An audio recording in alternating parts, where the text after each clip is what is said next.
மிளகு ரசம் எப்படி செய்யுதுன்னு பார்க்கலாமா?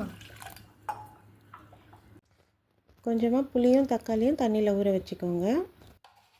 மிக்ஸி ஜாரில் சீரகம், மிளகு,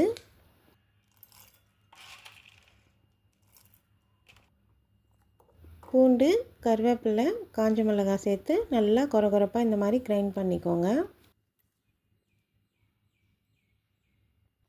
கொஞ்சமாக கல்லுப்பு சேர்த்து புளியை நல்லா கரைச்சி எடுத்துக்கோங்க. தக்காளியும் புளியும் கரைச்சிட்டு புளியோட சக்கையெல்லாம் எடுத்து போட்டுருங்க. கூடவே கொஞ்சமாக மஞ்சத்தூளும் பெருங்காயமும் சேர்த்துக்கோங்க. நம்ம கிரைண்ட் பண்ணி வச்சுருக்க மிளகு சீரகத்தையும் சேர்த்து நல்லா மிக்ஸ் பண்ணி விட்டுருங்க. தேவையான அளவுக்கு தண்ணியும் சேர்த்துக்கோங்க. தண்ணி சேர்த்துட்டு கொஞ்சமாக கொத்தமல்லி தழையும் சேர்த்து அதையுமே மிக்ஸ் பண்ணி விட்டுருங்க. பேனில் எண்ணெய் சேர்த்துட்டு கடுகு, காஞ்ச மிளகாய், கருவேப்பிலையும் சேர்த்துக்கோங்க. தாளித்ததை ரசத்தில் சேர்த்துக்கோங்க.